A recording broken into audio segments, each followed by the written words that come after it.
y a rien qui peut vous préparer pour ce que vous allez entendre. Effectivement, nous ne sommes pas là pour aider à trouver un emploi. La mission, c'est du flicage. On flique et on n'aide pas les gens. Je suis pas très optimiste. Oh là là, pas du tout d'accord là, madame. On flique personne, d'abord, c'est pas notre rôle. Notre rôle, c'est d'accompagner. Je m'appelle Guillaume et je suis conseillère en charge du contrôle de la recherche d'emploi chez France Travail, particulièrement les échanges humains.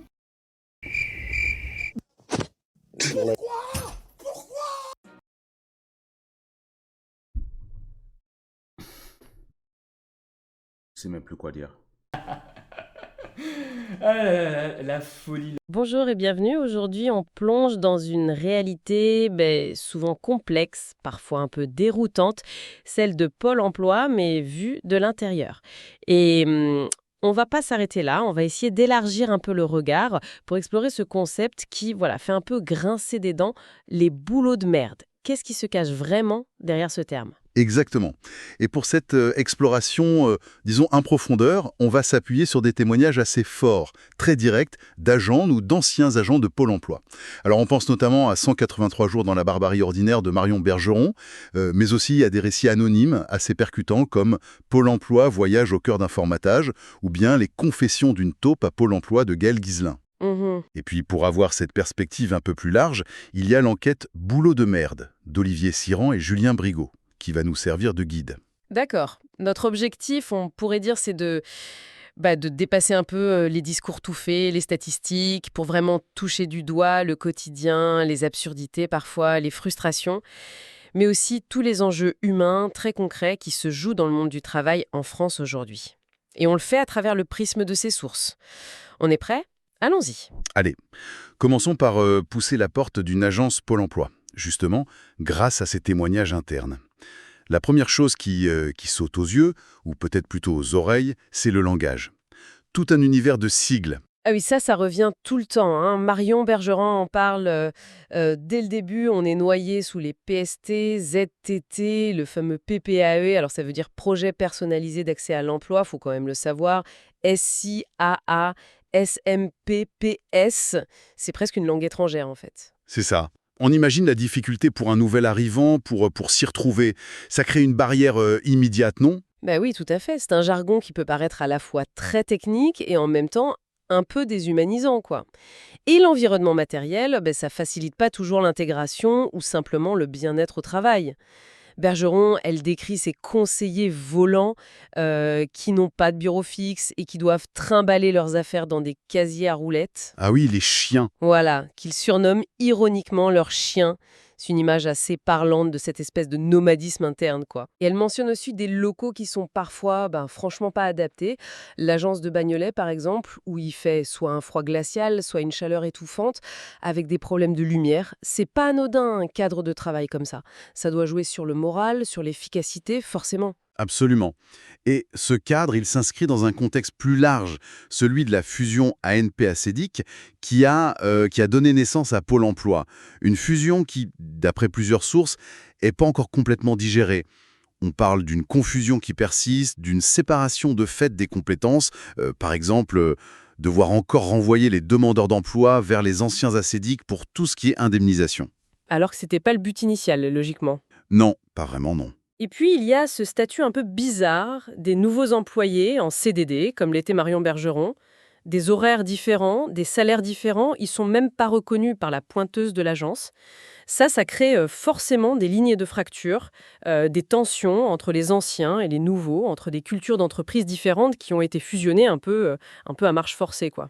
C'est très clair dans les témoignages, oui. Et ces conditions de travail, cette ambiance, ça a un impact direct sur le personnel. L'exemple d'Henri, cet agent expérimenté que décrit Bergeron, il est assez frappant. On le voit gagné par la lassitude, il a les mains qui tremblent, et puis ce sentiment terrible de perdre sa crédibilité parce qu'il doit utiliser des logiciels qui lui semblent absurdes. Oui, qui posent des questions inadaptées. Voilà, ou pire encore, qui perdent les données qu'il a enregistrées. C'est une forme de démoralisation face à l'outil de travail lui-même. Et ces problèmes techniques, c'est vraiment un fil rouge dans les récits de Lambeau. Ça a l'air d'être une source constante de frustration, d'inefficacité. Des logiciels qui plantent et qui effacent tout le compte-rendu d'un entretien. C'est quand même fou. Ah oui. Ou même des choses plus basiques. une agrafeuse qui marche pas, une agence entière dont la connexion Internet dépend d'une simple 9-box grand public. Ça donne une image de système D permanent, presque amateur par moment. Oui, et ça touche même les outils qui sont censés faciliter le contact avec l'usager. La fameuse plateforme téléphonique, le 3949, elle est critiquée sous plusieurs angles. Son coût, pour celui qui appelle, ses pannes récurrentes, et puis une certaine complexité. Par exemple, recevoir une offre d'emploi par ce biais, mais sans avoir les coordonnées directes de l'employeur. Ah oui, donc il faut rappeler le 3949. Exactement. On imagine l'agacement, quoi. Et la formation dans tout ça, est-ce qu'elle prépare les agents à faire face à cette complexité, à ces outils qui marchent mal ? C'est un autre point sensible, soulevé notamment par Bergeron. Elle parle d'un tutorat qui n'en avait que le nom, sans tuteur vraiment disponible. On attendait d'elle qu'elle apprenne par mimétisme, en regardant les autres faire, sans forcément comprendre le pourquoi du comment. Elle se décrit elle-même comme une conseillère factice au début. Et l'anecdote où elle raconte recevoir la formation accueil actif alors qu'elle occupait déjà ce poste depuis 1 mois. C'est assez symptomatique de ce décalage. On imagine la pression que tout ça génère. Entre le manque de formation, les outils pas fiables, le jargon et la mission elle-même. L'accueil, par exemple, elle le décrit comme une antichambre de l'enfer. C'est fort comme expression. Oui, et ça renvoie à la gestion quotidienne des incivilités, des insultes, parfois même des menaces. C'est un aspect très lourd du métier, surtout quand on est en première ligne. Bergeron, elle évoque une peur qui peut devenir constante, une sorte de cristallisation, dit-elle, sur le danger potentiel. Elle parle même de perte d'humanité et de fantasme de violence comme une sorte d'exutoire par face à cet épuisement nerveux. Et l'alarme silencieuse sous les bureaux. Voilà, l'existence de cette alarme silencieuse, c'est un détail qui en dit long sur cette tension ambiante. Et cette pression, elle est encore accentuée par le rôle même du conseiller, qui est devenu conseiller unique après la fusion. Il doit à la fois accompagner, aider à trouver un emploi, mais aussi contrôler, vérifier la recherche active d'emploi, l'éligibilité. C'est une position complètement schizophrène, non ? Comment on peut créer une relation de confiance qui est essentielle pour accompagner quelqu'un si la personne en face sait que vous pouvez potentiellement la sanctionner, la radier ? C'est une contradiction fondamentale, oui, qui est au cœur de beaucoup de difficultés relationnelles qui sont décrites. Cette ambivalence, ça mine la confiance mutuelle qui serait nécessaire. Et la machine administrative derrière, elle semble pas arranger les choses. On parle de réunionnite aiguë, de boîtes mail qui débordent, de comptes rendus de réunions jugés inutiles par les agents eux-mêmes. Une espèce de surcharge informationnelle qui noie l'essentiel. Et puis, il y a cette fameuse politique du chiffre, cette obsession de la désinscription des listes de demandeurs d'emploi. Les sources de Ghislain ou l'auteur anonyme, elles sont assez critiques là-dessus. Il parle d'une multiplication de mesures qu'il qualifie de radiogènes. Qu'est-ce que ça veut dire concrètement, radiogène ? Alors, radiogène, c'est ce qui est susceptible de provoquer une radiation. Concrètement, ça peut être des convocations très fréquentes, parfois à des horaires un peu compliqués, des propositions d'offres d'emploi qui sont jugées volontairement inadaptées au profil pour justement provoquer un refus, ou encore l'inscription à des formations dont l'objectif principal serait, d'après ces critiques, de faire passer le demandeur d'une catégorie statistique à une autre, moins visible. Il y a même cette suggestion assez troublante d'une sorte de prime à la radiation, mais implicite. L'idée que la performance des conseillers, qui est suivie de près par des logiciels, serait en partie évaluée sur leur capacité à faire baisser le nombre d'inscrits dans leur portefeuille. Peu importe la méthode, en gros. Est-ce que c'est avéré ? Les sources l'évoquent plutôt comme une pression ressentie, une culture interne qui pousserait dans ce sens-là, même si ce n'est pas une prime officielle, bien sûr. C'est l'idée que le système valorise avant tout la réduction des chiffres, ce qui peut conduire à privilégier des stratégies de radiation plutôt qu'un accompagnement réel vers un emploi durable. D'accord. Et ça s'ajoute à une forme d'hypocrisie qui est pointée du doigt. On propose aux demandeurs des outils comme le rédac CV, décrit comme obsolète, ou on met en avant les offres d'emploi en ligne tout en sachant très bien qu'il y a une rupture de stock, une pénurie d'offres réelle dans certains secteurs. Un sujet quasi tabou en interne d'ailleurs. Et l'externalisation des cas jugés difficiles, c'est une solution ou c'est juste une façon de botter en touche ? C'est présenté par certains comme une façon pour Pôle emploi de se décharger des demandeurs d'emploi les plus éloignés du marché du travail, sur des prestataires externes, sans garantie d'un meilleur résultat d'ailleurs, mais ça permet de sortir ces cas des statistiques internes. Du coup, on comprend bien la frustration de certains agents, pris entre leur envie d'aider et ce sentiment d'impuissance face aux limites du système. Oui, et quand ils entendent les critiques publiques sur l'inefficacité de Pôle emploi, ça doit faire écho à leur propre vécu quotidien. Exactement. Et cette frustration, elle peut même mener à des actes de contournement. L'auteur anonyme, par exemple, mentionne des agents qui finissent par aider bénévolement des chômeurs sur des forums spécialisés en dehors de leurs heures de travail pour faire ce qu'ils estiment ne pas pouvoir faire correctement dans le cadre officiel. Ça, c'est fascinant et un peu désespérant en même temps.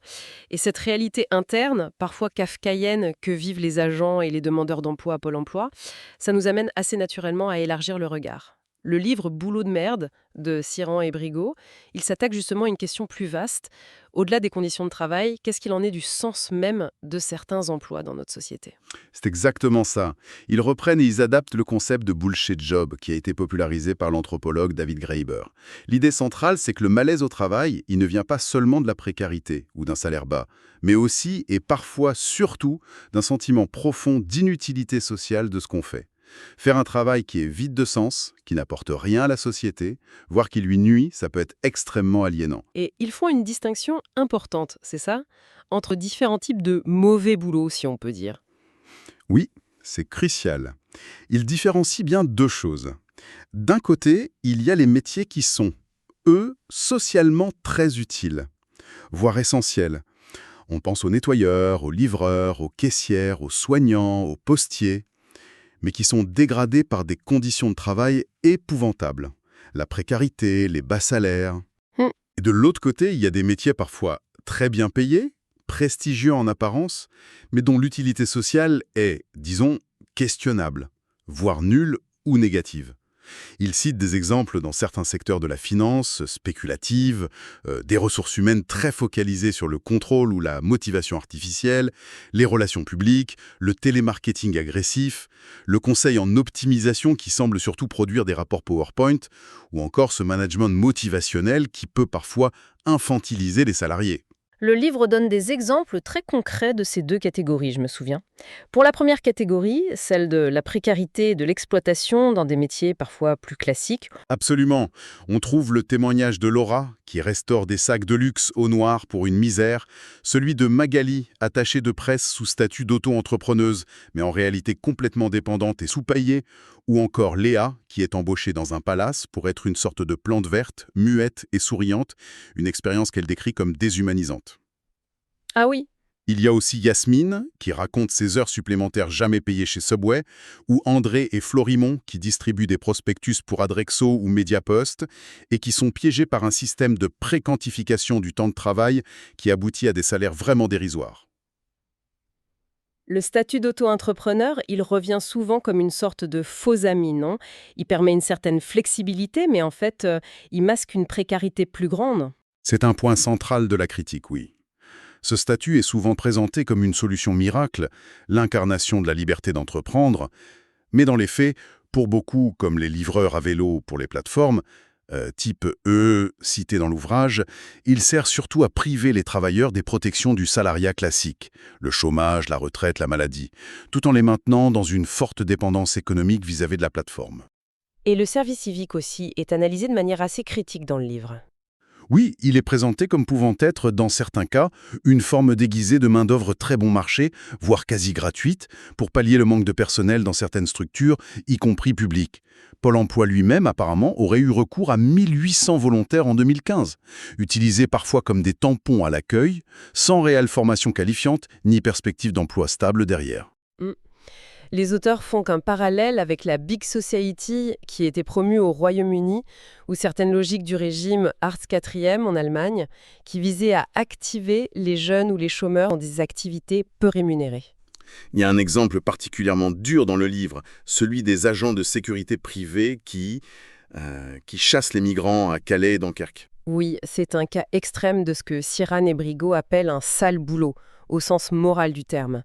Des agents d'une société comme Amusk Cork Security, OCS, souvent eux-mêmes issus de milieux précaires locaux, qui sont employés pour surveiller, contrôler et parfois maltraiter les migrants en situation de détresse absolue. C'est la précarité instrumentalisée contre la misère. en quelque sorte. C'est terrible. Et tout ça dans une chaîne de sous-traitance, le Home Office britannique qui mandate une compagnie maritime comme Norfolk Line, qui elle-même sous-traite à ECS, qui permet aux donneurs d'ordre de se déresponsabiliser complètement des pratiques sur le terrain. Le témoignage de Damien, un ancien agent, sur son profond malaise moral face à ce qu'on lui demanda de faire, est particulièrement marquant. Ça donne froid dans le dos. Et à l'autre bout du spectre, si on peut dire, il y a aussi des exemples de bullshit jobs dans des univers plus glamour, comme le luxe ou le marketing. Les auteurs s'amusent un peu à décortiquer le langage, souvent boursouflé, qui entoure certains projets. Par exemple, la description d'un centre commercial outlet comme One Nation, près de Paris, avec ses références architecturales grandiloquentes, mais vides de sens, et son vernis de développement durable. Il suggère que certains rôles associés à ce type de projet, des architectes qui produisent du non-lieu, des personal shoppers comme Brigitte Maréline dans le livre, qui tiennent un discours d'épanouissement entrepreneurial tout en étant dans une forme de servitude moderne avec des revenus très faibles, ça peut relever du bullshit. Et cette histoire de photographe de mode qui vend des styles de rire forcé comme outil de management, c'est ça aussi. C'est l'exemple de David Ken, oui. Une illustration, selon les auteurs, de cette tendance à vouloir marchandiser des émotions factices pour améliorer, soi-disant, la cohésion d'équipe. Ça interroge sur la vacuité de certaines pratiques managériales. C'est sûr. Et ça fait écho à d'autres discours qui sont pointés dans le livre, comme celui de Serge Bourbon, un coach qui, lors d'un salon pour l'emploi, Side Job, assène aux chômeurs des injonctions du type « Ayez des yeux de vainqueur » ou « Elle abandonne la crise ».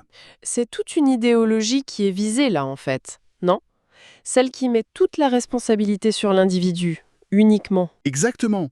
C'est la critique du culte de l'auto-entrepreneuriat comme seule voie de salut, de l'injonction permanente à la pensée positive, au personal branding. Tout ça, ça occulte complètement les causes structurelles du chômage, de la précarité ou du manque de sens au travail.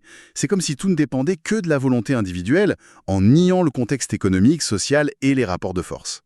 Et pendant qu'on promet cette idéologie, qu'est-ce qui arrive aux métiers qu'on considère traditionnellement comme utiles? Eh bien, les sources montrent qu'ils sont souvent eux-mêmes sous pression, soumis à des logiques de rentabilité qui les dénaturent complètement. L'application des méthodes du lean management, qui viennent de l'industrie automobile, de Toyota, à l'hôpital public, comme au CHU de Toulouse, c'est un exemple assez frappant. L'objectif affiché, c'est d'optimiser, de réduire les coûts, mais les témoignages rapportent une intensification du travail, une perte d'autonomie pour les soignants et potentiellement une dégradation de la qualité des soins, faute de temps et de moyens. On voit le même phénomène à la Poste avec le métier de facteur, c'est ça? Oui, le témoignage de Serge Reynaud, qui est facteur et syndicaliste, est très éloquent. Il décrit la transformation de son métier. De moins en moins de temps pour la distribution du courrier et pour le lien social qui allait avec, et de plus en plus de tâches annexes de prestataires de services, portage de repas, veille auprès des personnes âgées. Des tâches souvent mal payées et mal définies. Ah oui. C'est la disparition progressive d'un service public au profit d'une logique plus commerciale, avec un impact direct sur le sens du métier et sur le tissu social local. Tout cela, ça dessine une sorte d'inversion des valeurs assez troublante, finalement. C'est exactement ce que pointent Siran et Brigot, en s'appuyant notamment sur une étude de la New Economics Foundation britannique. Cette étude a tenté d'évaluer la valeur sociale créée ou détruite par différents métiers. Et les résultats sont assez édifiants. Des métiers très bien rémunérés, comme certains traders financiers ou publicitaires, avaient un bilan social négatif. Ils détruisaient plus de valeur qu'ils n'en créaient.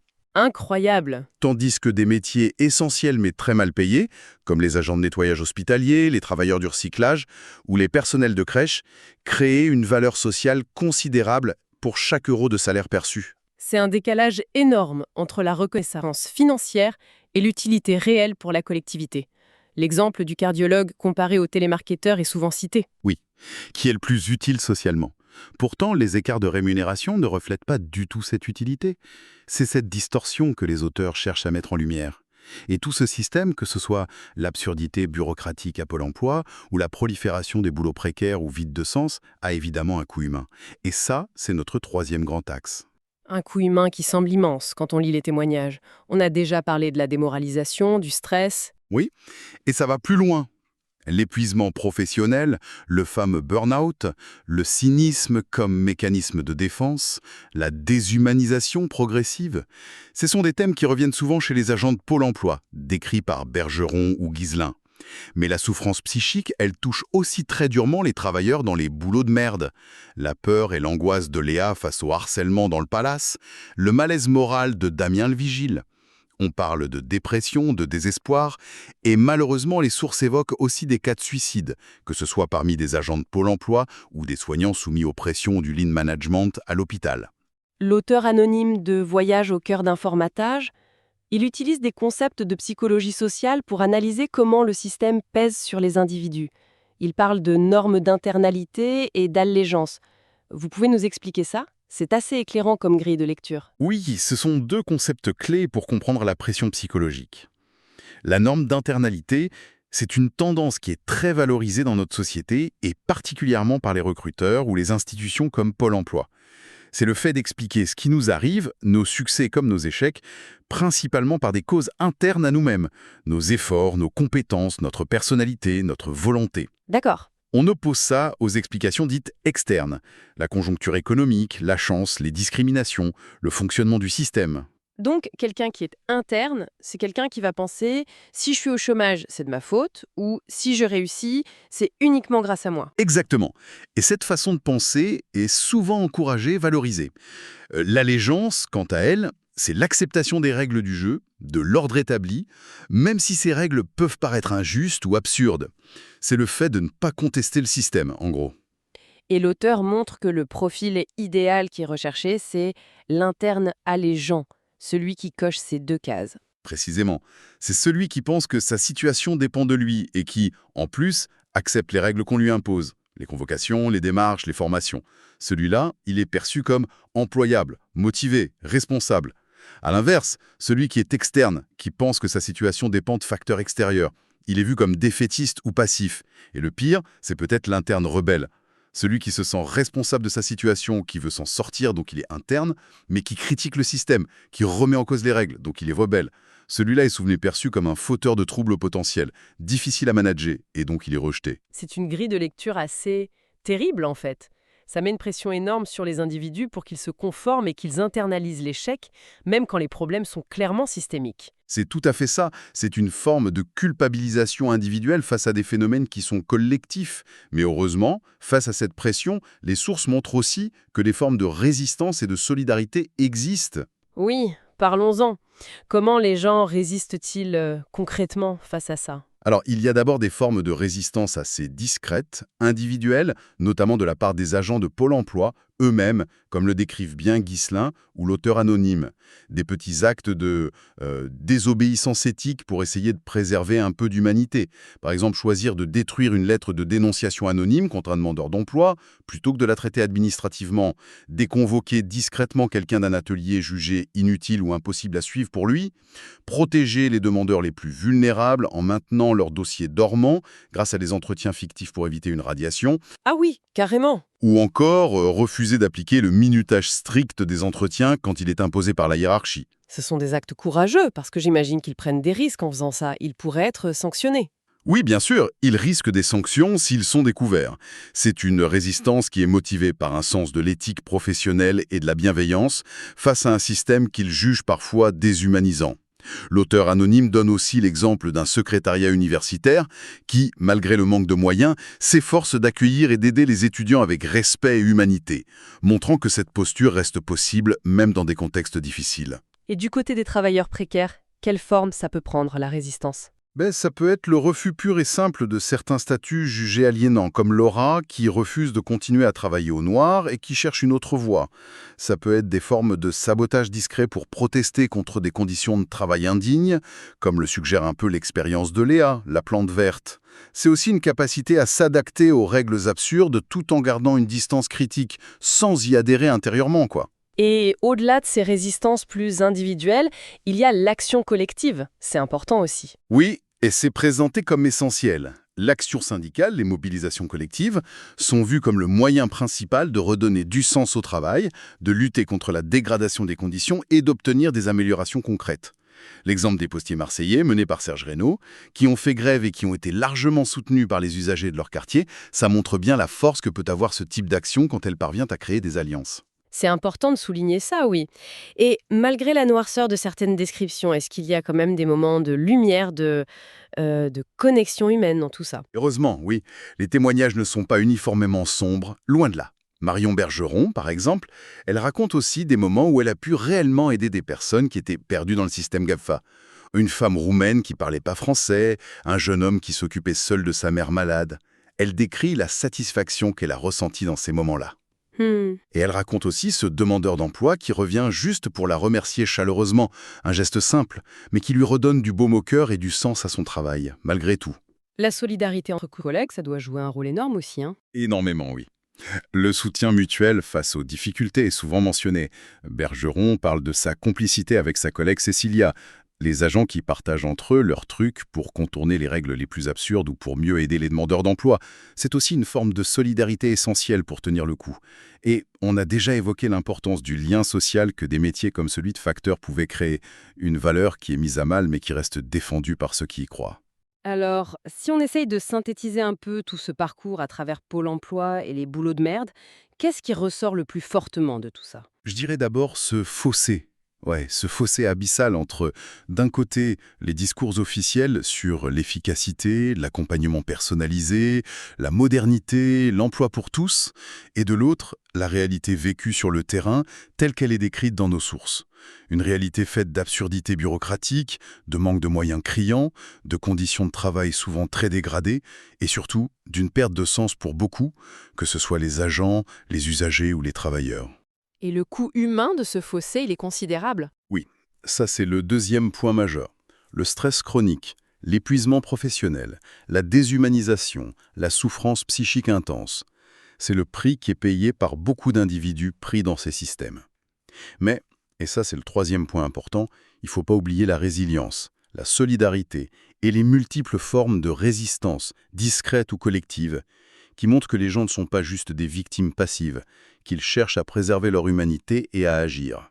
La critique dépasse donc largement le seul cas de Pôle emploi pour interroger plus fondamentalement la nature et la finalité du travail dans notre société actuelle, avec cette question lancinante des boulots de merde et de la précarisation généralisée. Absolument. C'est une remise en cause qui est systémique. Voyage au cœur d'un formatage évoque brièvement le modèle des prud'hommies de pêche en Méditerranée. Ces communautés de pêcheurs artisans qui essaient depuis des siècles d'organiser leur métier en conciliant l'activité économique, la solidarité interne et le respect de la ressource naturelle. Est-ce qu'on pourrait s'inspirer de ce genre de modèle basé sur la coopération, le métier, le respect du vivant, pour imaginer d'autres façons d'organiser le travail, loin de la seule logique du profit à court terme ou des indicateurs quantitatifs abstraits? C'est une question passionnante, oui. Ou alors, pour faire écho à la bande dessinée L'An 01 de GB que citent Cyrane et Brigaut avec malice, on arrête tout, on réfléchit et c'est pas triste. Si on faisait vraiment cet exercice, si on arrêtait tout pour ne redémarrer que ce qui est vraiment essentiel, quel métier, quelles activités est-ce qu'on garderait ? Qu'est-ce qui définit la valeur réelle du travail, au-delà de l'argent qu'il rapporte ou de son utilité purement économique telle qu'on la mesure aujourd'hui? Quelle finalité collective on veut donner au travail? Vaste programme. Des questions fondamentales qui méritent en effet qu'on s'y attarde. Merci d'avoir été à l'écoute de cette exploration.